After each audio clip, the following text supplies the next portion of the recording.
Vietnam veteran Air Force Colonel Bernard Fisher of CUNA.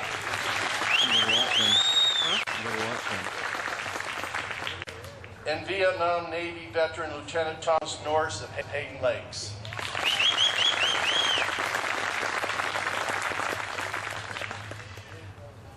I mention these surviving gentlemen because I venture to guess that more Americans know the names of the current contestants on American Idol than know the names of those in the communities that have been honored for their courage, valor, and defending our freedoms.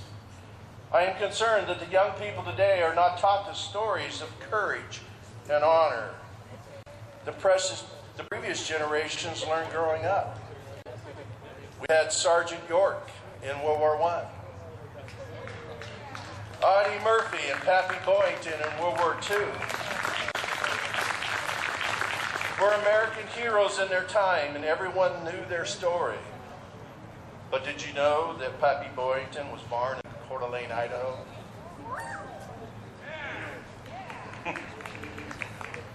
American societies in the past were very aware of the sacrifices made by our men and women in the military. Our parents and grandparents told us the stories. The entire country was behind the effort of the military, and sacrifices were made by all. Unfortunately, that is not always the case today. The threats to our nation's security today are different in some ways, but it is always about someone wanting to take our freedoms. America now has an all-volunteer military. The stakes are still high for those who have chosen to serve, and we admire those who honor us by their service. We also appreciate the families who have sacrificed to support those who have served in our armed forces.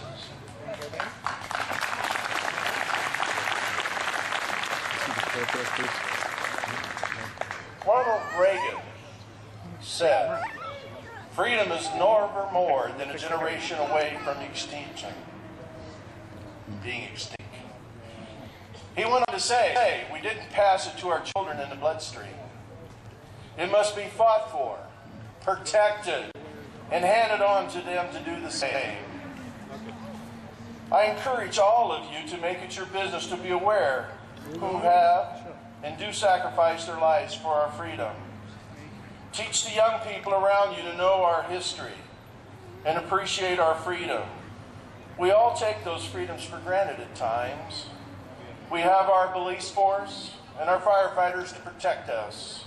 But do you know who has always given us the freedom that we often take for granted? Ultimately, it has been the American soldier. It is the American soldier, not the reporter, who has given us the freedom of the press. It is the American soldier, not the poet, who has given us the freedom of speech. It is the American soldier, not the campus organizer, who has given us the freedom to demonstrate. It is the American soldier who salutes the flag, who serves beneath the flag, and whose coffin is draped by the flag, who allows the protesters to burn the flag. I believe that all those who have served are serving in our military are heroes. Everyone knows one of those personally.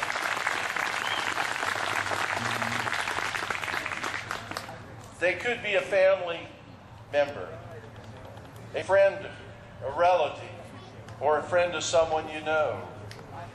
They are there when our nation calls on them to defend our freedoms, to protect us, or to help another nation in harm's way. Thank God they are there when we need them. They are the American heroes.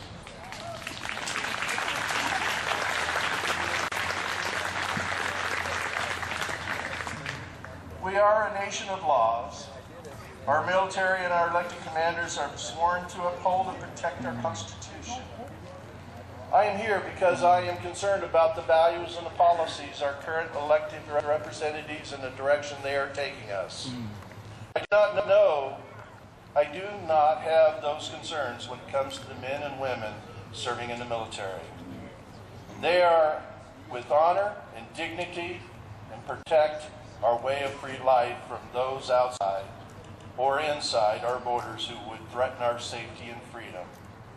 The words of General MacArthur still rings true for me today, when he said, "I am concerned for the security of our great nation, not so much of any threat from without, but the insidious forces working within."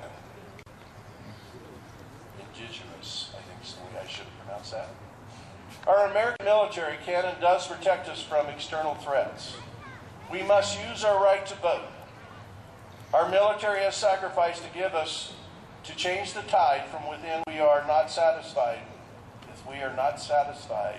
with the way our country's direction is going. It is we, the people, who have the power to change the direction of this country. Thomas Jefferson was correct when he said, "Timid men prefer the calm," and I'm not going to say this right, deposition to the tempestuous sea of liberty." Big words. I only went to college. Americans have never been timid. Americans love liberty.